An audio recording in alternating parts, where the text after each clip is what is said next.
जय श्री कृष्ण महाराज।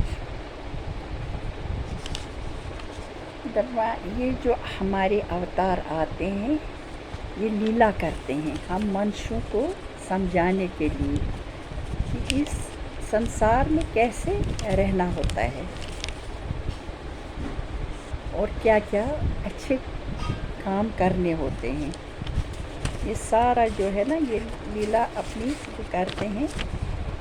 ऐसे राम जी ने जन्म लिया, उन्होंने भी लीला की हम संसारी लोगों को समझाने के लिए। जय हो, जय भगवान। एक मनुष्य को सच बोलना चाहिए, आचार से रहना चाहिए, हृदय में दया रखना चाहिए, स्वभाव लीन धीरज रखना, क्षमा करना, संसारी माया मोह से बरकत रहना चाहिए। जो कुछ प्राप्त हो उसमें संतोष रखना, मीठा वचन बोलना, इंद्रिय और मन को बस में रखना है। सब छोटे बड़ों को बराबर जानकर किसी का अपमान न करना, किसी के बुरे कहने से बुरा न मानना, किसी काम में जल्दी न करना, सुनी हुई बात याद रखना, अपनी कही हुई बात न भूलना, ज्ञान को अस्थिर रखना,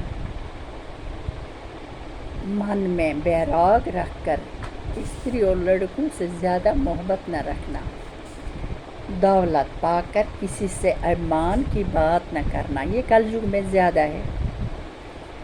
थोड़ा सा भी दौलत देखे तो सब कुछ भूल जाते हैं। किसी ने अगर नेकी भी की हो, ये हो जाता है इस कलयुग में। हमारे साथ भी हुआ है।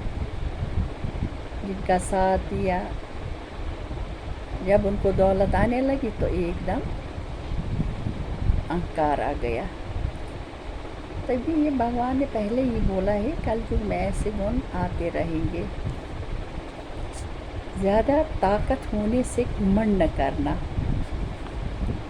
सबसे बेहतर होना, सब विद्या को जानना, दूसरों का दुख देखकर दुखित न होना, किसी से न डरना, जो कोई अपना दुख कहे उसको जी लगाकर सुनना, गुजरा हुआ और आने वाला और मौजूद इन तीनों का हाल जानना, अपने मन का हाल किसी से न कहकर समंदर की तरह गंभीर रहना, धर्म की तरफ से मन को न हटाना, धर्म और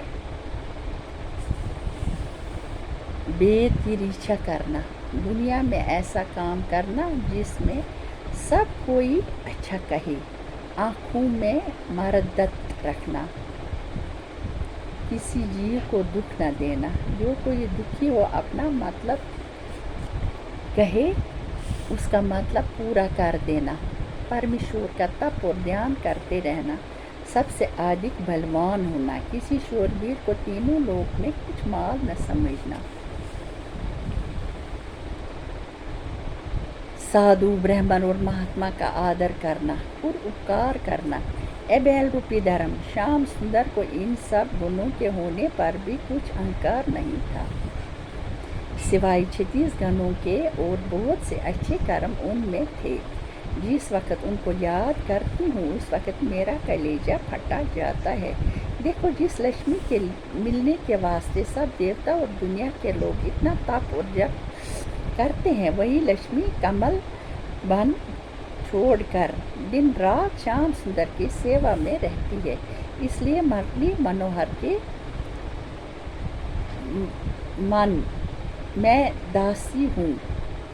जब दोपहर के आखिर में तुम्हारे पाँव टूट गए और मैं कनस आदि आदमी राजों के धर्म करने से दुखी हुई थी, तब बैकुंठ नाथ ने युद्धकुल में अवतार लेकर हमारा और तुम्हारा दुख छुड़ाया था और अपना जश्न संसार में फैलाया।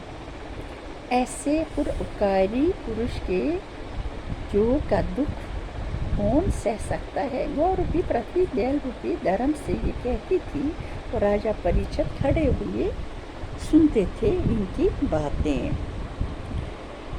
ये कलयुग है। कलयुग में इसमें तन और मन से, अगर सच्चे मन से भगवान का नाम लिया जाए तो बहुत पुण्य मिलता है। लेकिन इस कलयुग में बहुत ही कुछ बिल्कुल भगवान से नहीं डरते हैं। भगवान से मांगो कि भगवान सबको सद्बुद्धि दे। इस कलयुग में इसके उल्टा ही है सब कुछ। धोखा देना, विश्वासघात करना किसी के साथ, झूठ बोलना, ये जितने भी इतने अच्छे अच्छे इन्होंने समझाया है कि ये एक मनुष्य में होना चाहिए। लेकिन इस कलयुग में अब हमारी भी उम्र हो रही है, इस उम्र में हमने भी देखा कि इसके बरक्स उल्टा ही कलयुग में चल रहा है। चलो, हमें उससे ध्यान नहीं देना है, हमने अपने अच्छे कर्म करने हैं। भगवान सब देखता है। उसके घर में उसकी नज़र हर तरफ है, वो देखता है। उसकी लाठी में बहुत दम है। जब वो पुनिशमेंट देने पर आता है तो भगवान से डरो, वो बख्शता नहीं है। और परलोक जाकर सब हिसाब देना पड़ता है। इसलिए आप अच्छे कर्म करो,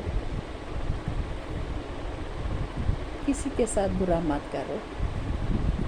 उम्र इतनी नहीं है, 100 साल की उम्र है, लेकिन 100 साल भी पूरी नहीं है। ये मृत लोक है, यहाँ जो आए है उसको जाना है। ये याद रखो, ये 24 घंटे हमें याद रखना है। हम कोई चला जाता है, उसको देखने जाते हैं, छोड़ के आते हैं, फिर कुछ टाइम में भूल जाते हैं। ऐसा नहीं करना है, भूलना नहीं है। देखो, सब उस लाइन में खड़े हैं, इसलिए भगवान से डरो, भगवान से डरो। और अच्छी किताबें पढ़ो, ये बुक पढ़ो, इससे ज्ञान मिलता है। अन्न सूचा खाओ, उससे ज्ञान मिलता है। इसलिए जय हो, जय श्री कृष्ण।